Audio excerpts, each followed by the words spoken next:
आपका हमारी आध्यात्मिक यात्रा में हार्दिक स्वागत है।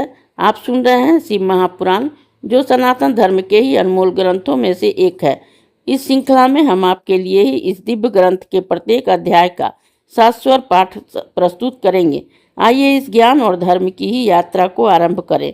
भगवान महादेव की महिमा और उपदेश से ही सजी इस पावन कथा के साथ ही ओम नमः शिवाय। 32वां अध्याय इस लोक के में फलदायक सिद्धि की का ही वर्णन।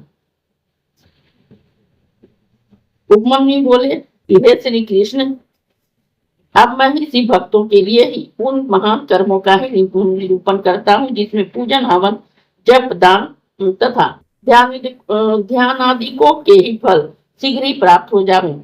सर्वप्रथम यंत्रों मंत्रों के अर्थ करते हैं। जब प्राणवायु जीत ली जाए तो अन्य सभी ही वायुओं पर विजय हो जाती है।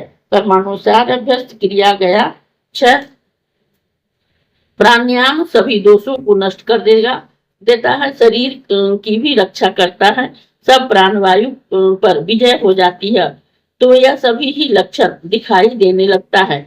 विष्ठा, मूत्र, कफ आदि सभी मंद पड़ जाते हैं। श्वास वायु लंबी और विलंब से आने जाने लगती है। हल्कापन, गमन, उत्साह, बोलने में चातुर्य सभी रोगों का विनाश कर आदि सबके ही परिणाम की सिद्धि द्वारा ही पूर्ण हो जाते हैं। सब इंद्रियों विषयों में ही संलग्न हुआ करती है। विषयों में भी उसे खींच कर बस में कर लेने का नाम प्रत्याहार है। मन आदि सभी इंद्रियां ग्रहण की ही जाए तो या छोड़ दी जाए तो वह स्वर्ग अथवा नरक के लिए ही होती है। परम सुख तो और है, उसके चाहने वाला विद्वान ज्ञान और वैराग्य को अपनाता है। इस कारण इंद्रिय रूप घोड़े को बस में करके ही आत्मा का उद्धार करना सर्वश्रेष्ठ है। चित्त को एकाग्र कर लेना ही धारणा कहलाती है। एक स्थान तो शिव है, उसमें चित्त को एकाग्र कर लेना उचित है। अन्य सभी स्थान दोष युक्त है। अतः समय की अवधि विचार कर ही परम स्थान सदाशिव में मन को स्थिर कर लेना ही उचित है। इस अध्याय के श्रवण हेतु आपका हृदय से धन्यवाद। हम आशा करते हैं कि शिव महापुराण की यह दिव्य कथा आपको आध्यात्मिक शांति और गहन ज्ञान प्रदान कर रही होगी।